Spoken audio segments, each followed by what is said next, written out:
Audio check, 1, 2, 3, 4. 1, 2, 3, 4, 5, 6, 7, 8, 9, 10. 1, 2, 3, 4, 5, 6, 7, 8, 9, 10. Audio check, 1, 2, 3, 4, 5, 6, 7, 8, 9, 10. 1, 2, 3, 4, 5, 6, 7, 8, 9, 10. Audio check, audio check.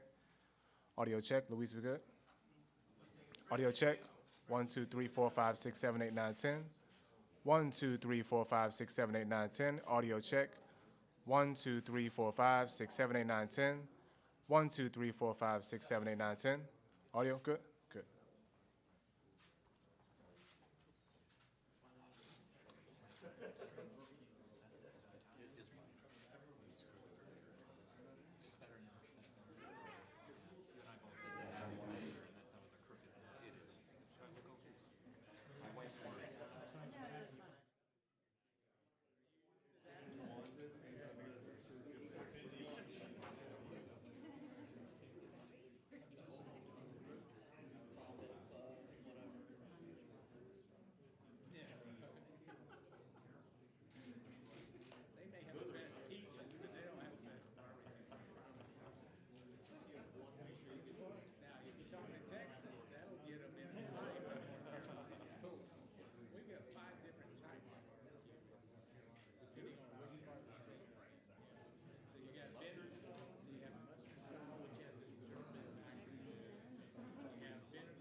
Well, thank you very much. I'll start by saying I just spoke with Boris Johnson, and we had a good talk about a number of subjects, and we'll maybe talk about it a little bit later. But we had an extended conversation and some pretty good ideas, I think. They want to see if we could do a couple of things, and they'll be doing certain things for us. I want to also thank the Minneapolis Police Department. They have been so incredible what they've done. Tomorrow we have a tremendous amount of people plan to go. I know the requests have been incredible. So I think it's a great state, and we're going to have a lot of fun tomorrow night. I think a lot of you are going to be with us. And then on Friday night, we'll be going to Louisiana. And there's a big election on Saturday to see whether or not there's a runoff, most likely. And I think we'll do very well. The Republicans are doing very well despite the witch hunt that they have on Republicans. So I just want to thank everybody for being here, coming to the White House on this important occasion. In a few moments, I'll be signing 2 executive orders to expand our record-breaking regulatory reduction campaign that is helping to fuel our incredible economic boom. I guess the stock market's up close to 250 points today, and this is despite lots of trade deals that are getting done one by one. We did a deal with South Korea, big one, really big one, and we did one yesterday with Japan, and that now goes into effect, and it's tremendous for our farmers. As you know, we have China coming. They'll be coming tomorrow. We have the Vice Premier of China coming. So we have a lot of big things happening. We have some tremendous deals under negotiation. So despite all of that, we have a great economy and a great market. Our housing market's on fire, and things are really doing well. You look at Asia, they're not doing well. Look at China's having a hard time at this moment, and I think they'd like to make a deal very badly. And so we have a lot of things that are really exciting, and to be in the midst of negotiating some of the worst trade deals ever made, and to be breaking them up and changing them for the good of the American taxpayer and for our country, and to still be doing so well. We had over 100 record-breaking stock markets, I think in 121 or something. I'll get you the exact number, but many, many days we broke the record. And we continue to do well. And when these trade deals are done and when certain other things that we're doing are done, it's going to be at a level that's incredible. That was the cutest noise. What was it? I heard this. See, I'm used to hearing them. And there's nothing cute about them. So beautiful. And don't feel bad. He can just do whatever you want. Okay? That's a beautiful sound. Today we take bold new action to protect Americans from out-of-control bureaucracy and stop regulators from imposing secret rules and hidden penalties on the American people. We're delighted to be joined on this occasion by Acting Director Ross Vogt, who has really done a fantastic job, Deputy Attorney Jeffrey Rosen. Are you busy enough, Jeffrey?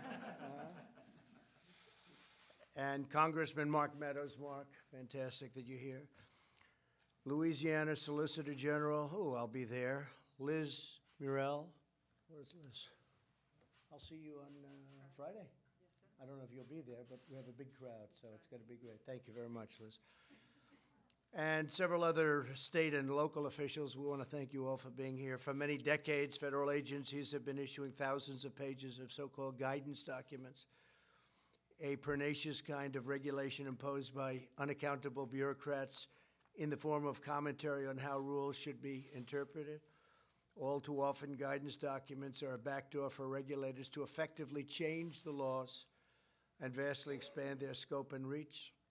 Guidance has frequently been used to subject U.S. citizens and businesses to arbitrary and sometimes abusive enforcement actions. It sounds like they're talking about me. I think they're talking about me. I might have a conflict in signing this deal. Because of these materials and the fact that these materials are too often hidden and hard to find, many Americans learn of the rules only when federal agents come knocking on the door. This regulatory overreach gravely undermines our constitutional system of government. Unelected, unaccountable bureaucrats must not be able to operate outside of the democratic system of government. Wow. Imposing their own private agenda on our citizens. A permanent federal bureaucracy cannot become a fourth branch of government, unanswerable to American voters. In America, the people must always reign.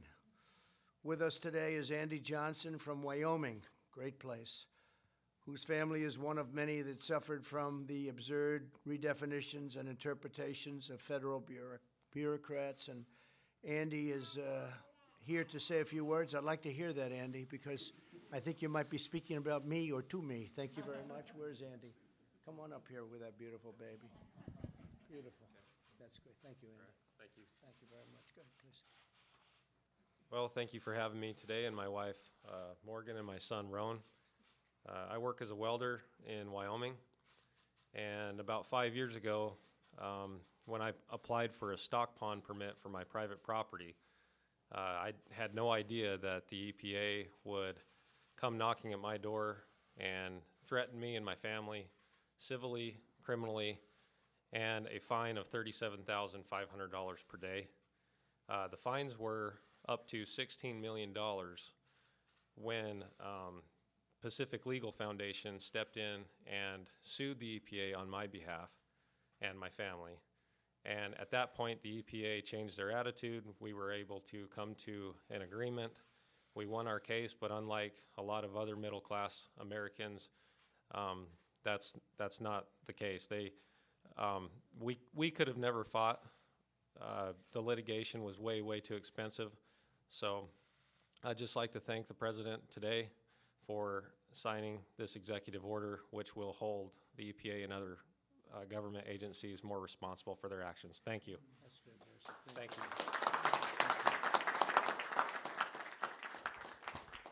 So they had you up to $16 million, but that's peanuts for you, right?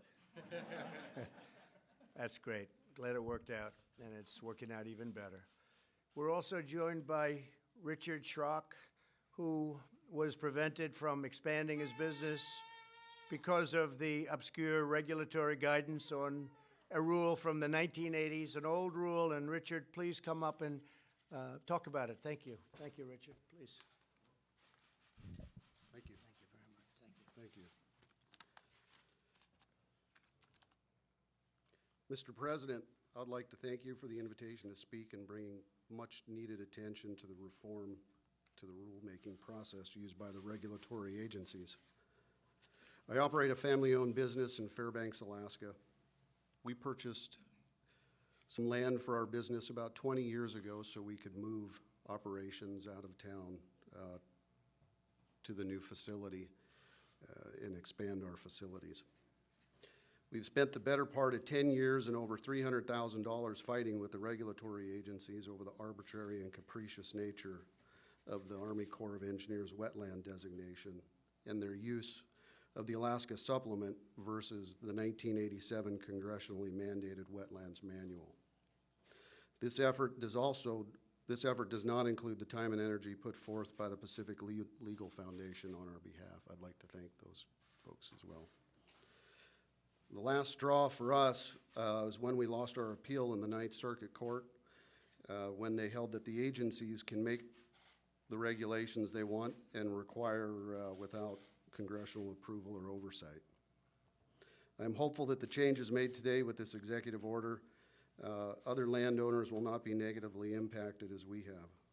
Thank you again for this opportunity. That's great. Thank you, Richard. Appreciate it. Well, thank you very much, Richard. You know, you mentioned the Ninth Circuit, so we have a lot of great new judges in the Ninth Circuit, and we're going to be very close to 182 new judges over the next very short period of time. So that'll be, we are in record territory by a lot.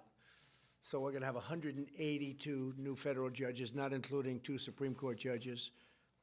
And I guess we're already at the 156 number, Jeff and Mark. I think we're at about 156 judges now signed and sitting and doing a great job. But we'll be at about 182 before we normalize meetings, retirement, and various other reasons that they leave. And we could average about 40 or so a year from that process. So we'll have probably a very big record number of judges, federal judges in this administration. And I want to thank President Obama for leaving us 138 empty slots, because that's a first. That's a first. I said, how many do we have? He said, sir, you have 138 to 142. I said, you got to be kidding. So I want to thank you, President Obama. And again, Richard, thank you very much for your nice words. When Americans and their businesses are sued by government agencies, they're sometimes not even given an explanation of what they do wrong and how they can fix it. With us today is Kevin Looney, whose company was forced out of business through the terrible practice of a certain way of government handling of things. Not fair, not right. Kevin, please come up and discuss it. Thank you. Thank you, Kevin.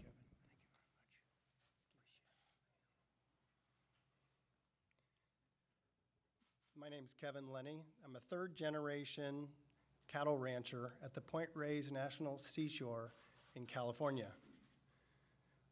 About several years ago, we also were the owners of the Drakes Bay Oyster Farm, a sustainable family business where we produced nearly half of all the oysters in the state of California. Wow. In 2014, the National Park Service launched a National Environmental Policy Act process that cost millions of dollars and lasted over 8 years, and the National Park Service forced our oyster farm out of business. And if that wasn't enough for our family and our community, today, the rest of agriculture, which includes about another 24 ranching family farm businesses within the National Seashore, are facing the exact same process. Our fear is that that process could ultimately be facing, and those families may be facing what the oyster farm faced. And so I'm here, Mr. President, thanking you for calling this meeting together so we can have this discussion.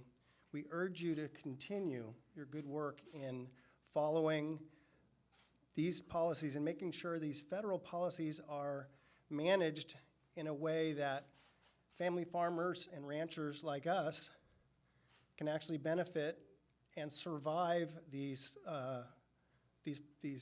procedures, and so they're not just for federal agencies that have pre-decided what they want before the process has begun, and for professional litigants that abuse the process. Thank you, Mr. President. Well, thank you, Kevin. Thank you very much. Beautiful job. Thank you. Thank you. And the business, is the business gone now? The business is gone, 20 million oysters destroyed. Wow. They forced you out of business. Yes.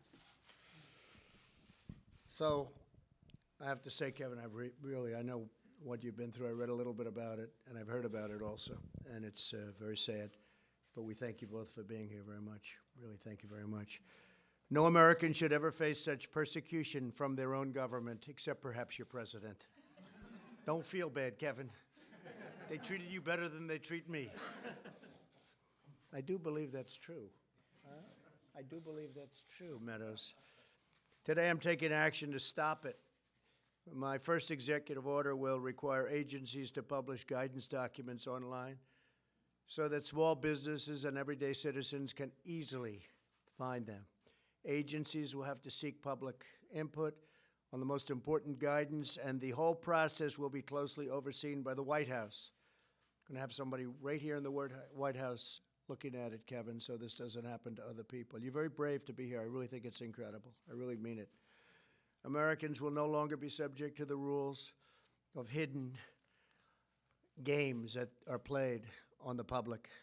The second order I will sign today will protect American citizens from secret interpretations of regulations, unexpected penalties, and violations of their rights. From now on, agencies will be required to inform individuals about any case against them and respond to their arguments. It will be the agency's duty to fully educate small businesses about new regulatory changes. Today's action is just the latest step in my administration's tireless fight to curtail job-killing soul-crushing regulations. I want to thank Jeff for doing the great job. The Justice Department worked very hard with all of our people over here. They did a fantastic job, and I want to thank you very much, Jeff. We ended the war on American energy. We're canceling restrictions that devastated American auto workers. We're stopping regulations that micromanaged our great farmers. We're bringing major companies back to our country. They want to be here with a hot economy. We're the place they want to be.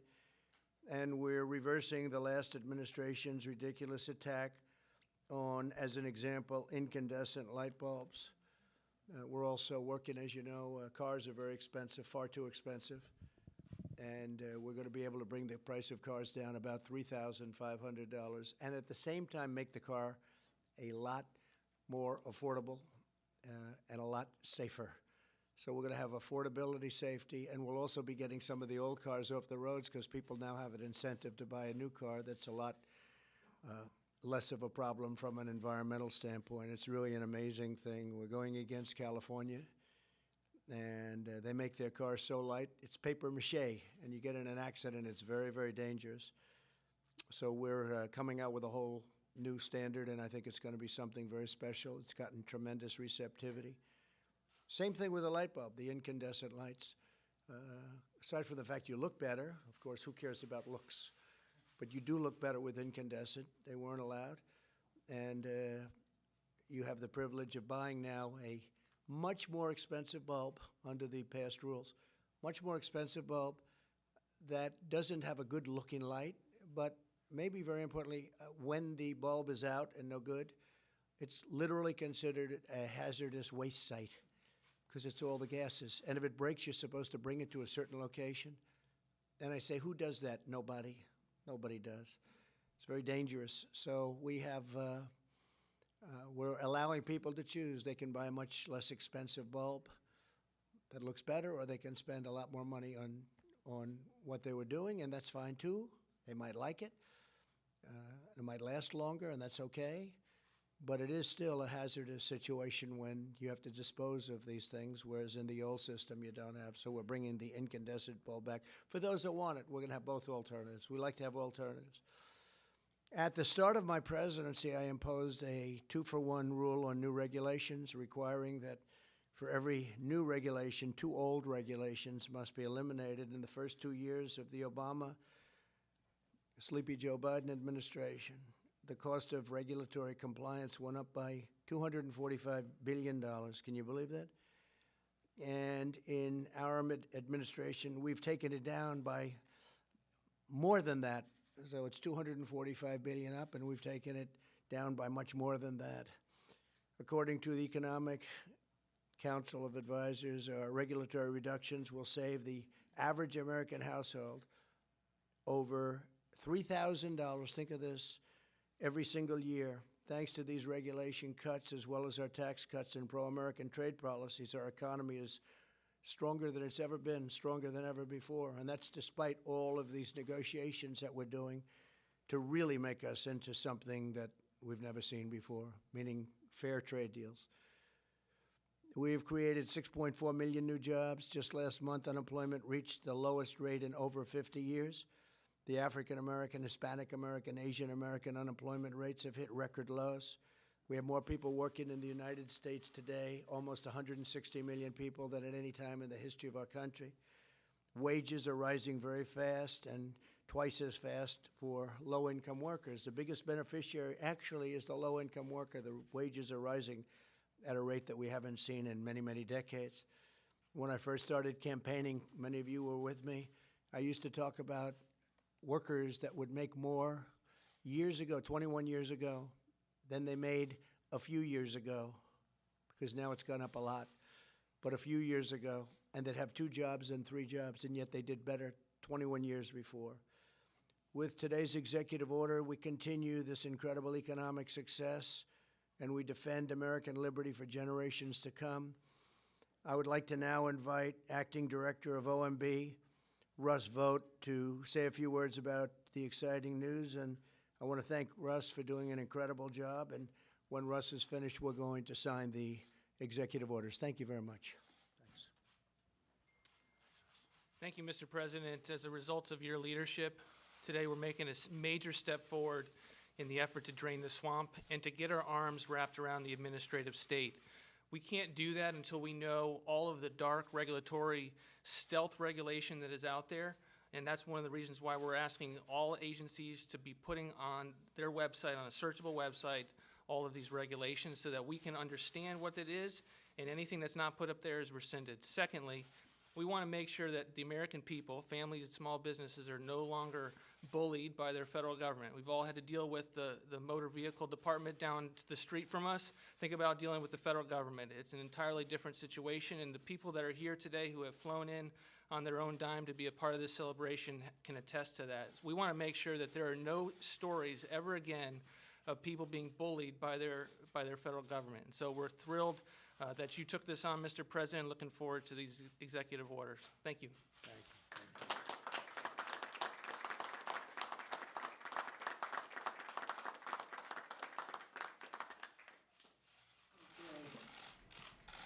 on, folks, gather around.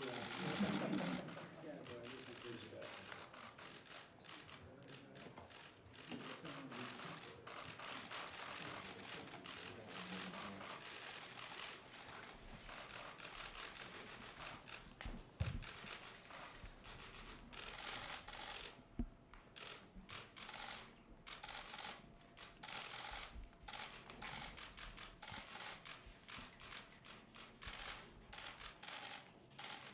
Where's Kevin? Right here. Come in. I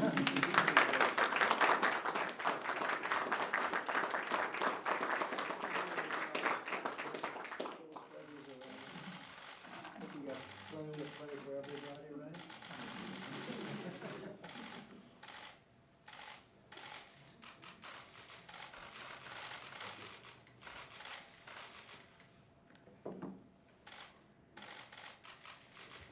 Okay. Thank you very much, everybody. Congratulations. Congratulations. Thank you very much.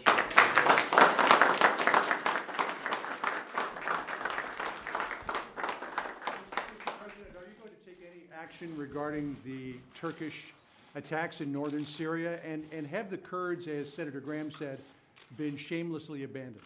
So we have no soldiers in the area. We've been talking to Turkey for 3 years. They've been wanting to do this for many years, as you know. They've been fighting each other for centuries. They've been fighting each other for hundreds of years. This has been going on. We were put into this battle, interjected. It was supposed to be a 30-day period, and we've been there for many, many years. And it's time to get out. We're speaking to both sides. We've told President Erdogan how we feel. But we are speaking to both sides, and we're seeing what can be made out of a situation. But we have no soldiers in the area. You know, we're getting out of the endless wars. We have to do it. And eventually somebody was going to have to make the decision. And frankly, we're getting a lot of praise from that decision. People are saying, gotta sometime bring our people back home. We're really serving, and we were serving as a police force. We had defeated ISIS. We defeated the caliphate 100%. Erdogan and the existing groups of people, including Kurds, but you have the PKK, which is a natural enemy with Turkey, and likewise and opposite. They've been fighting again for many, many years. Their bitter enemies have been always, probably, possibly, always will be.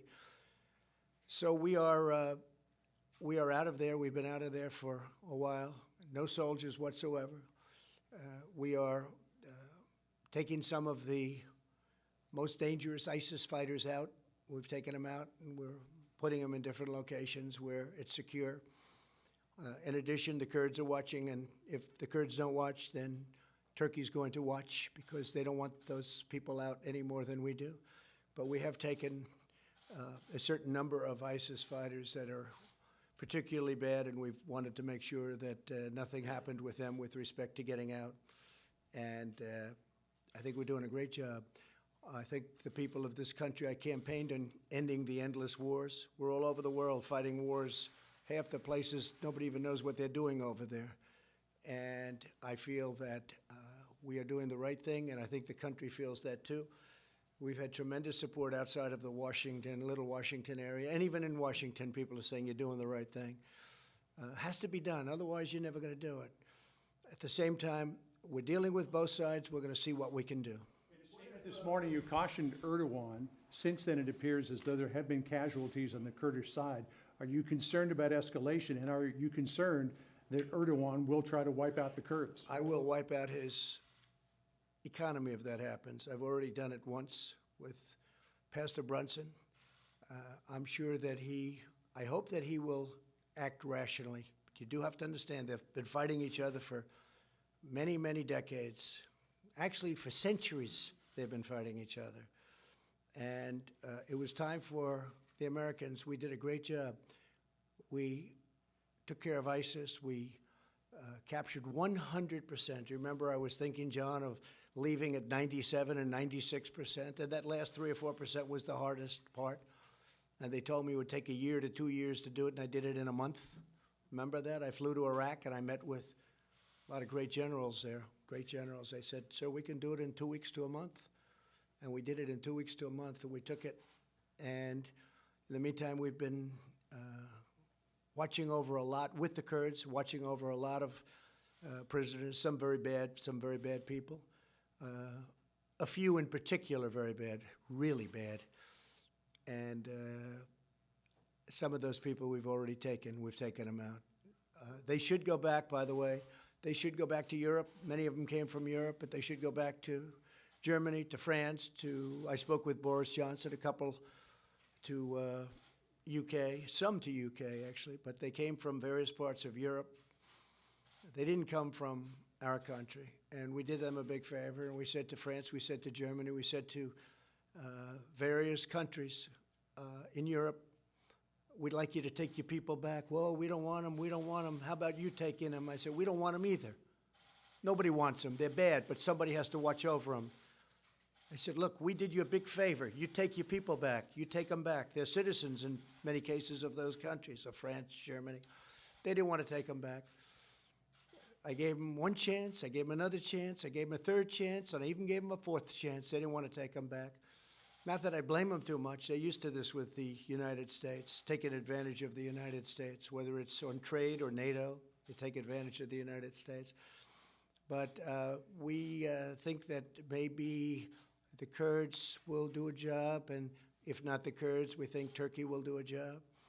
But we have thousands of people, thousands. I don't know if you know that. We have thousands of captured fighters and thousands and tens of thousands of family members. And we did a big favor to a lot of countries, and those countries didn't want to take them back. So that's the way it goes. Steve? ISIS fighters escape and pose a threat elsewhere. Well, they're going to be escaping to Europe. That's where they want to go. They want to go back to their homes, but Europe didn't want them from us. We could have given it to them. They could have had trials. They could have done whatever they wanted. But as usual, it's not reciprocal. You know my favorite word, reciprocal. That's all I want. I don't want an edge. I just want reciprocal. And it's not reciprocal, Steve. It's not a fair deal for the United States.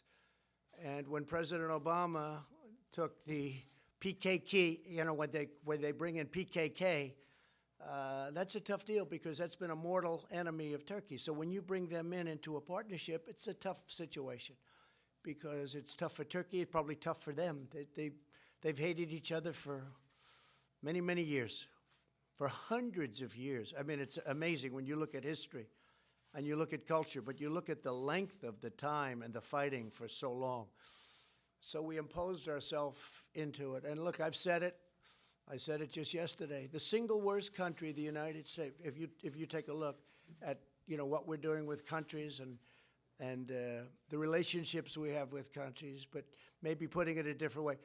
The worst mistake that the United States has ever made, in my opinion, was going into the Middle East. It's a quagmire. We are up to close to $8 trillion, and we're bringing our folks back home. We have great, talented military.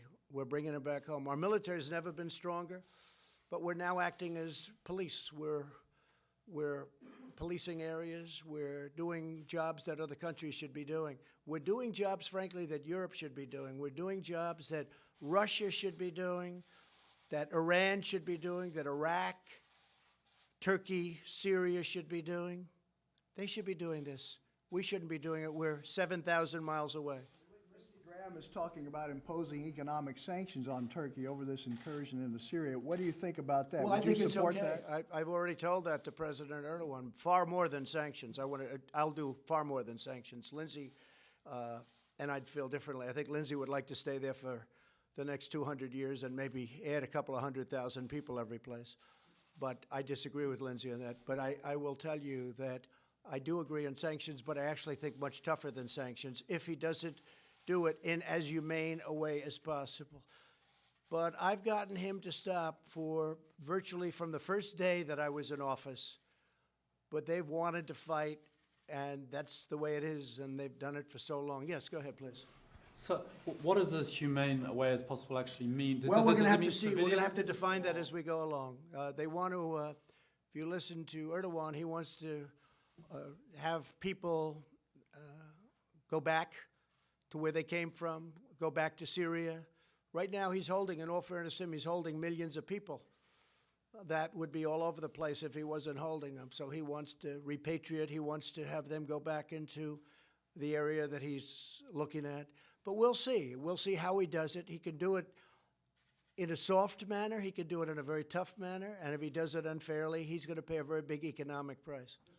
You said with the letter that you sent up to Nancy Pelosi yesterday, you appeared to declare war on the impeachment inquiry. Can you tell us in your own words why you think it is incumbent upon the House to hold a full vote to authorize an inquiry? And if they were to hold a vote and it were to be positive, would you then cooperate with the inquiry? Well, let me just say that the Republican Party and President, but the Republican Party has been treated extremely badly by the Democrats, very unfairly. Because they have a tiny margin in the House, they have eviscerated the rules. They don't give us any fair play. It's the most unfair situation people have seen. No lawyers, you can't have lawyers, you can't speak, you can't do anything. You virtually can't do anything. And then on top of it, they have a guy named Schiff, and Nancy Pelosi knows all this because she's just as guilty as he is. But you have a man named Schiff, where I had a perfect phone call with the president of Ukraine. I mean, perfect. People read it, but they don't read that. They heard Schiff's version of it. He defrauded the American public. He gave the most horrible rendition, adding his own words. I mean, Mark Meadows is here. I think I can say honestly, Mark, you didn't believe it when you heard it. And Mark's never heard anything like it. And many of the people that we work with, including Democrats, have never heard anything like it. He made up a phone call. He made it up. Because what happened is they spoke about a day too early. They heard a whistleblower who came out with a false story. You know, people say, oh, it was fairly close. It wasn't close at all. What the whistleblower said bore no relationship to what the call was. We have a transcribed call done by professionals. And the call was a perfect call. But Schiff made it up. Then it turns out that the whistleblower was in cahoots with Schiff. Then it turns out that the whistleblower is a Democrat, strong Democrat, and is working with one of my opponents as a Democrat that I might end up running against. The whole thing is a scam. It's a fix. And we wrote a letter yesterday, and probably ends up being a big Supreme Court case. Maybe it goes a long time. I don't know. But the Republican Party has been treated unbelievably badly and unfairly by the Democrats, John. But again, sir, if they held a vote in the full House and the vote were to Well, yeah, authorize, that would you sounds would okay. you cooperate? Well, we would if they give us our rights. It depends. If they vote and say you can't have lawyers, you can't ask questions, you can't have anybody present, all of these crazy things. And even some of the reporters said to me, it really is an unfair situation. They ask all the questions, and then, for instance, the ambassador who testified was a fine gentleman. He gave great testimony for us. But we don't get to do any of that or show any of that. So they brought out only the couple of negative things, all which were knocked out by his other statements. It was a great witness for us, but if you would have listened to them, you would have said it was a better witness for them. It wasn't. It wasn't even close. He was a fine gentleman. And we saw that, and we said, that's very unfair. Yes? Mr. President, there are reports this afternoon that the Chinese are lowering their expectations for a trade deal. Are you also lowering your expectations for a trade deal? No, I don't think so. I think they feel that I'm driving a tough bargain, but I have to. You know it better than anybody. You do a good job over there. Watch a lot.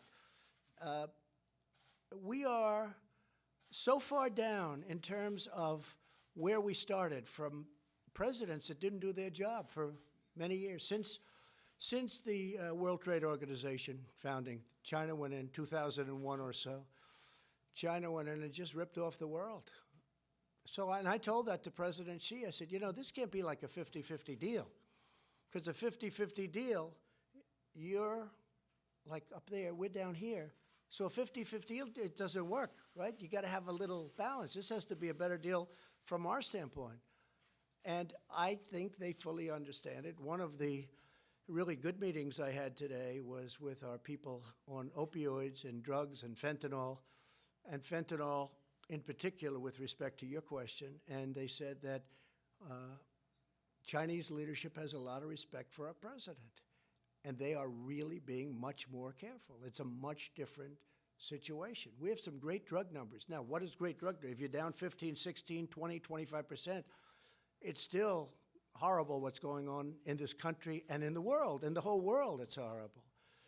But no, I think they have a lot of respect for us. The first time they've ever respected us. I think China has a lot of respect for me and for our country and for what we're doing. And I think they can't believe what they've gotten away with for so many years.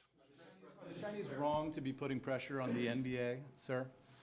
Well, the NBA is a different thing. I mean, I watch this guy, Steve Kerr, and he was like a little boy. He was so scared to be even answering the question. He couldn't answer the question. He was shaking. I don't know.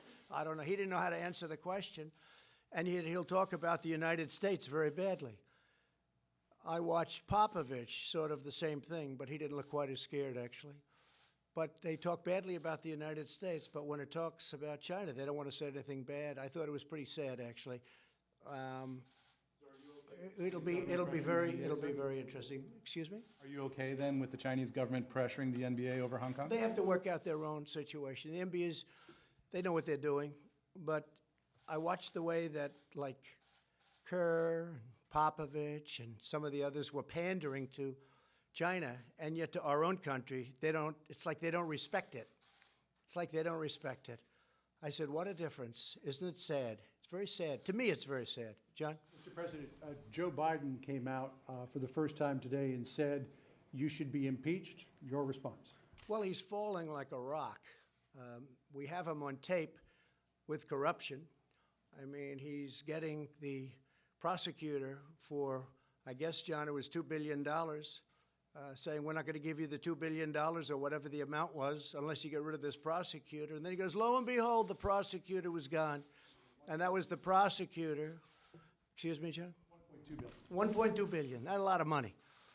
And then his son takes out $1.5 billion from China.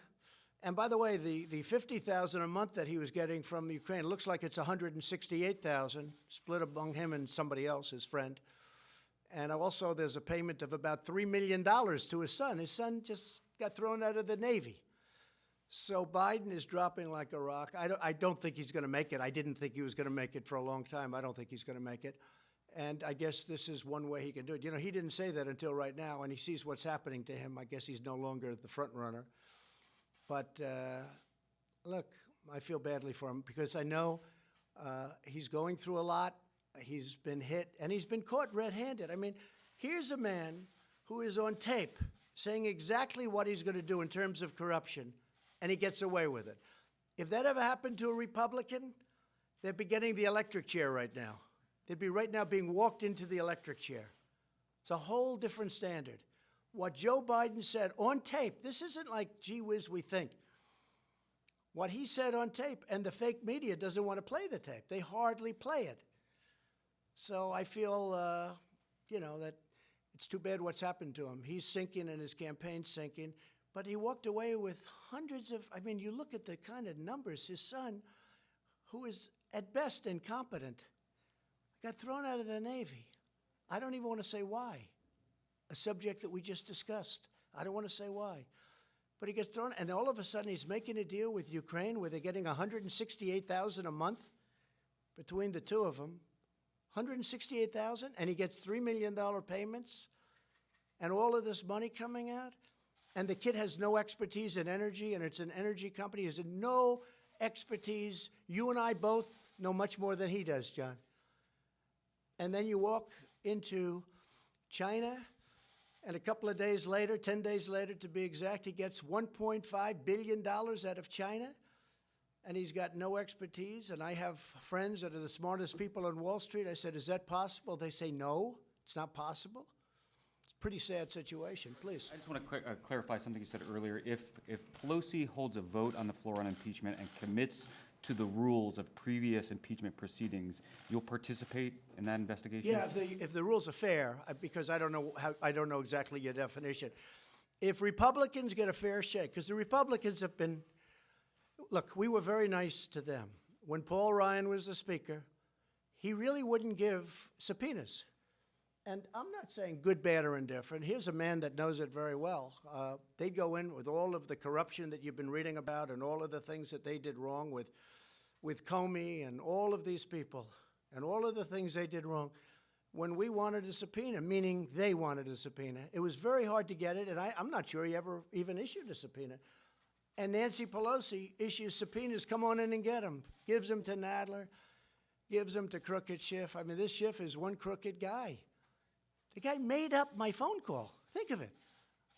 In the United States Congress, he made up my phone call. And I've had people that said, I didn't like the way you talked to the Ukrainian president. I said, did you read my speech? No, I heard Schiff, Shifty Schiff. I heard Schiff.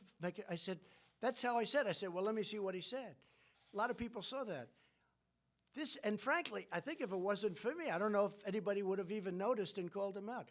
He took my really, believe it or not, congenial and gentle words, and he made me sound like a tyrant. It's a terrible thing. He defrauded the American public. I mean, honestly, I don't know what can happen, but there are those that say he should be prosecuted for what he did. He should certainly be impeached, but he should be prosecuted for what he did. And I think he's a very bad leader of this movement. Yes, please. On the phone call, there's a new report out today that the whistleblower says a White House official came to him and said you committed a crime on that call. Did any White House official express any concern to you or speak to you about that phone call? It's all a big con, don't you understand? Look, the phone call, you have it. It's the transcript. That's why they keep saying, oh, the whistleblower said this and that. What happened is if they would have seen the transcript early, they wouldn't have had a whistleblower because he wouldn't have said there was nothing he could say. All you have to do is read the transcript, very calm. And what's even more important than the transcript in a certain way, although I think the transcript is the most important because it was really plain vanilla. No emotion, no nothing. These are crooked people that are doing. These are Democrats headed by a Democrat lawyer, a big Democrat lawyer. This is a con job. This is a con being perpetrated on the United States public and even the world. And the world is watching, and they get it better than a lot of other people. It's very interesting. But a poll just came out today. Very small people want to see something, even though I only get negative press from you people. Not you necessarily. But that's the way it is. So I say this, look, all you have to do is read the transcript. But you know what's almost as good as the transcript, I think, is the Ukrainian president saying he didn't even know what they were talking about. No pressure. The foreign minister of Ukraine saying, no, it was a very normal call. There was no pressure at all. What is bad is when you see all of the elements, when you see that Schiff saw the whistleblower, when you see what the whistleblower said about the phone call, and it was totally different. He made it up. And I don't know why a person that defrauds the American public should be protected, okay? Your administration tried to bury that transcript in Well, extra that level. I don't know. Again, I'm not a lawyer. I can say this. I assume it was for leaks. I have no idea. I'm just answering. Because this city is like the leaking capital of the world. If you want to get something out to the press, all you have to do is hand it to somebody in Washington. So I assume it was for leaks. I mean, I've read that, and it doesn't seem like a big deal. What is a big deal? I think they're probably trying to protect it from leaks. But here's the other thing. We gave that transcript over almost immediately. It wasn't like we waited till now. Till now would be immediately, because it's only been doing it for 3 weeks. We gave that transcript up almost immediately. And you know, when I heard Schiff's phony version, and when I heard what was being horribly said by this so-called whistleblower, and I'd like to find who's the person in between the whistleblower and hearing about the conversation. The conversation was, I think, a perfect conversation. But who's the person giving this information? If that person exists, I'm not sure that person exists, but I think it's important, and I say this to Congress, I think it's important to find out who that person is. Because we could have a spy, and I don't want to have spies when I'm negotiating with China and Syria and all of the countries. If you look at Turkey with Erdogan, I have calls with all these people, and Kim Jong-un. I don't want to have spies in the White House. I want to be free to make calls. I don't think it's fair that somebody interprets a call. He didn't interpret it wrong. I don't mind a misinterpretation. This was a fraud because that call was perfect.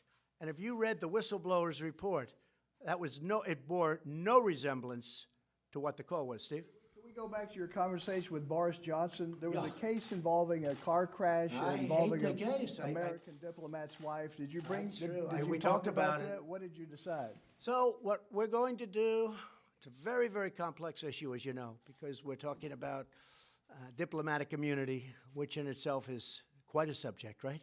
You people could lecture me on it, I suspect, but it's quite a subject. A terrible accident occurred. The person driving the car, they know who it was, and they have that on camera. A young man was killed on his motorcycle. He was killed. Sounds like instantly killed. The woman, through diplomatic immunity, left the UK, came back to America.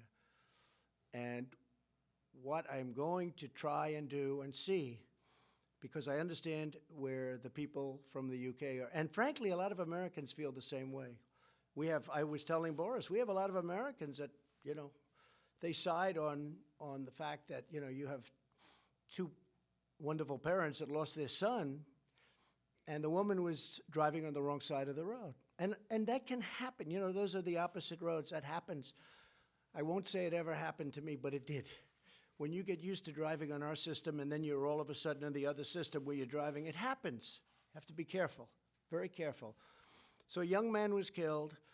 The person that was driving the automobile has diplomatic immunity.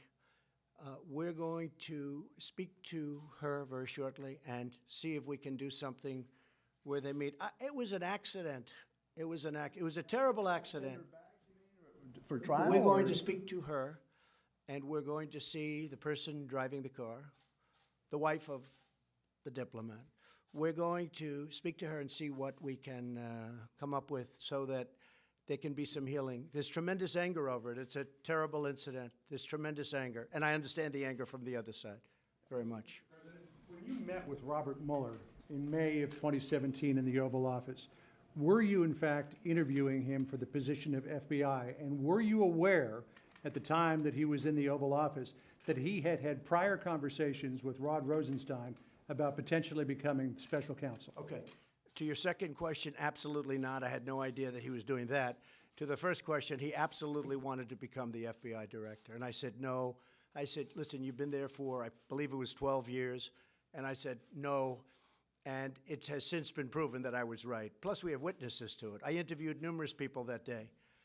And he was one of the numerous people making a decision ultimately. But he was one of the people. I said, no. Nicely, respectfully. About a potential conflict of interest because of the dispute he had with you over the golf membership? I knew about it. We didn't speak about that because I wasn't going to accept him. That may have been one of the reasons I said no, who knows. But I did have conflicts of interest with Robert Mueller. We had a business dispute. I thought we had, as you know, 3 basic conflicts of interest, and none of them were very good. But we had a business dispute. But I thought he was there for 12 years. That was long enough, especially when you saw what happened with the FBI. And you have to understand, nobody respects the FBI more than I do. And I think if you took a vote in the FBI, they'd vote me president right now. a vast, vast majority, and they're great people. I know a lot of them, but your leadership was terrible. Whether it was Comey or Mueller or anybody, this leadership turned out to be a disaster for this country. When you look at Schrock and Page, when you look at the insurance policy, you know, she's going to win, but just in case she does it, we have an insurance policy. Well, that only means one thing. There's no other interpretation. So when you look at that, no, Robert Mueller wanted a job to be the director, and I turned him very nicely, respectfully down. The other element of your question, I never heard that until just recently when it's being reported a little bit. Please, go ahead. Up with China, are you optimistic that some sort of deal will be reached with Well, these China two wants to make a deal. In my opinion, China wants to make a deal more than I do. Okay? But look, I'm very happy right now. We're taking in billions of dollars of tariffs, and despite what the news was saying, there's no inflation. There's not a very big price increase, if any, because they've eaten the tariffs. They've devalued their currency, and they're pouring a lot of money into their system. Now, they've lost 3.5 million jobs, and their chain is breaking up. Their supply chain is breaking up like a broken egg. They want to make a deal. The question is, do I want to make a deal? And the answer would be, if we make the right deal, I'd love to do it. I think it would be a great thing for China also. They seem to be reluctant to make concessions on IP, and that's Well, we'll forced see. I mean, you don't technology. know that. Look, there's so many false reports. Everybody's trying to guess. But there's really only two people that matter on this one, and that's President Xi and myself. We get along very well.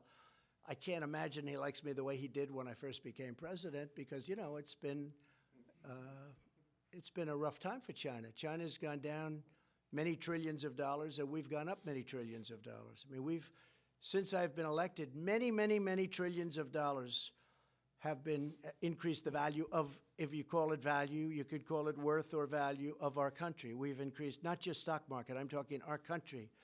Our economy is bigger, it's stronger. And I believe if my opponent got in, you would have had a tremendous slide. And don't forget, I only look at our numbers from the day after the election because there was euphoria when I got elected. And we picked up a tremendous amount from, let's say, the 9th of November to January 20th when we had the inauguration. And it's been that way ever since. It's been a fantastic thing. But China wants to make a deal very badly, and if we can make a deal, we're going to make a deal. There's a really good chance. There's a really good chance, Steve. Have you spoken at all, Mr. President, to the Attorney General about the coming Horowitz Inspector General's report and/or the Durham report? No, I really am leaving that to the Attorney General, highly respected man, very highly principled man. I did read the Comey report, 78 pages of total kill. And I think it says, frankly, a lot to the Attorney General that he decided not to prosecute on that report, because I think most people reading that report would have done that. That report was horrible for Comey, horrible. But he's a highly principled man, and I'm leaving it up to him. Can you tell us what you said to President Erdogan on Sunday and what he said to you? Did you promise him anything, or did he promise you anything on No, Sunday? we're talking about it. No, but he said, I want to go in, I want to go in. But he's been telling me that for 2.5 years. He's been telling that virtually. He's been saying this for many years before me. And, you know, he's ready to do it. They've been, again, fighting for so long. They've been fighting for so many. This is like Israel and the Palestinians, okay? There's only one difference. Maybe the hatred's even greater. Is that possible? Maybe not. But this is a very, very serious hatred that's come over many years. Yes, sir. The Kurds helped the U.S. defeat ISIS, and by allowing this offensive, is it going to be more difficult in future times of need to develop alliances? No, it won't be. It won't be at all. Alliances are very easy. But, you know, our alliances have taken advantage of us. If you look at how much money we spend on NATO and how much money countries from Europe, who are really a much bigger beneficiary than we are, okay? You know, they're there and we're here. We're many miles away. Our alliances, in many cases, have taken tremendous advantage of us. If you look at NATO, I got them to pay $100 billion more. The Secretary General Stoltenberg came out with a report recently that because of President Trump, the other countries, 28 countries, so 27, not including us, They paid over $100 billion more because of me, but still, as good as that is, sounds good, it's nothing compared to the kind of numbers you're talking about. So I'm very happy with that, but the United States is paying over 4%, and Germany is paying 1%. Maybe a tiny bit more, but I actually think the way you calculate it, because you can look at it many ways, it's probably less than 1%. France is paying less than what they're supposed to. Out of the 28 countries, 20 of them are delinquent. You know what the delinquent means? That's an old real estate term. He's delinquent with his rent. They're delinquent with their payment. They owe us a tremendous amount of money, and they never pay us back. Because if Germany doesn't pay, they don't add that up. They just say, oh, that's okay. Then they don't pay again. Then if you go back that way, like the old-fashioned way, you don't pay and you owe it. But they don't pay, and they just go into the next year. They owe us hundreds and hundreds of billions of dollars. So no, I don't look at it that way. Now, the Kurds are fighting for their land, just so you understand. They're fighting for their land. And as somebody wrote in a very, very powerful article today, they didn't help us in the Second World War. They didn't help us with Normandy, as an example. They mentioned names of different battles. They were there, but they're there to help us with their land, and that's a different thing. In addition to that, we have spent tremendous amounts of money on helping the Kurds in terms of ammunition, in terms of weapons, in terms of money, in terms of pay. With all of that being said, we like the Kurds. Now, you have different factions in there. Again, you have PKK, that's a different faction, and they worked with us. It's a rough group, but they worked with us. But we've spent a tremendous, and they're fighting for their land. So when you say they're fighting with us, yes, but they're fighting for their land. Now, if we go on the theory that some of the folks in Washington go by, who all do very well with the military-industrial complex. I mean, you know, the military-industrial complex, take a look at Dwight Eisenhower. He had it figured right many years ago.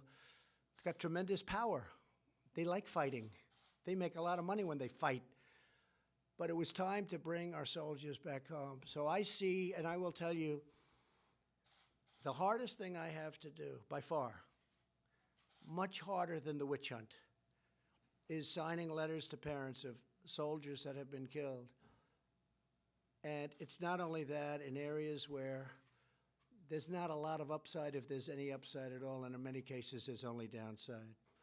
And especially when that soldier was killed in a blue-on-green attack. You know what that is, right? That's where a soldier being trained or whatever turns his gun on an American soldier.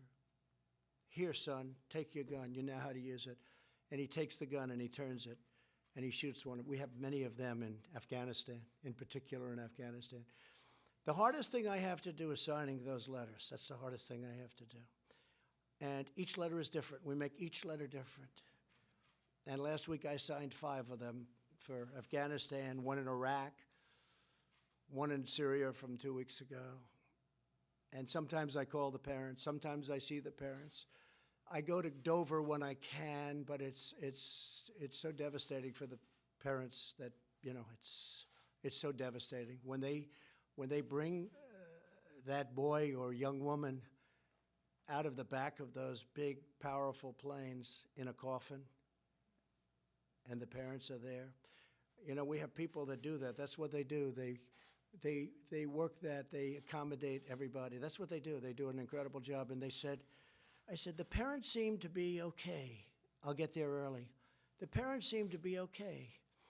Well, actually, sir, they aren't. No, the way they're talking, they're really okay, aren't they? Sir, you never know until the back of that massive cargo plane opens up and they walk down holding a coffin with 4 or 5 great soldiers on each side of it representing our various forces.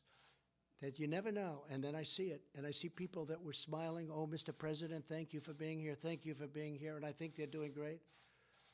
And then 20 minutes later, we'll be outside when that big plane pulls up and that door comes down, and they are walking the coffin with their boy inside this coffin with an American flag over the top, and they're walking that coffin down this ramp. And I've seen people that I thought were really incredible, the way they would I didn't even understood how they could take it so well. Scream like I've never seen anything before. Sometimes they'll run to the coffin.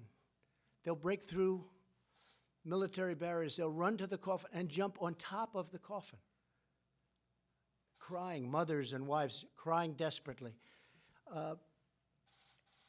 And this is on these endless wars that just never stop. And there's a time and there's a place, but it's time to stop. And just to finish, last Friday I went to Walter Reed, and I gave out 5 Purple Hearts to incredible young men, in this case, all men. And they took a beating. Beautiful people, they took a beating. One couldn't be there because the beating was so great that he was at a totally different part of the world. He lost a leg, he lost an arm. Ryan, he had tremendous damage, beyond even what these young folks went through. But I'll tell you what, for me, it's very hard when I see that. It's very hard. It's easy to talk tough, tough guys, all these tough guys. Let's keep fighting, let's keep fighting. If they had to go to Walter Reed, where they do unbelievable work, I have to tell you, these doctors are unbelievable. It's easy to say, oh, they're the best in the world. I've never seen anything like it. One young man last week had his nose rebuilt, and they said it was in 1,000 pieces. And I said, so where were you hurt? He said, my face, sir, was almost obliterated. I said, you have a better face than I do. He said, sir, I had a doctor who was unbelievable. And they put it together. He said 1,000 fragments. Now, I don't know if that's even possible, but 1,000 fragments. And they put it together. And his father, who was crying, came up to me and said, you're not going to believe this, but my son didn't have a great-looking nose, and now his nose is better. Okay, it's an amazing thing. But when you see these at the Purple Hearts, you see this kind of thing, and I see a lot of it at Walter Reed. And again, the job those doctors and the people do at Walter Reed, it's something to be commended. Thank you all very much. Thank you.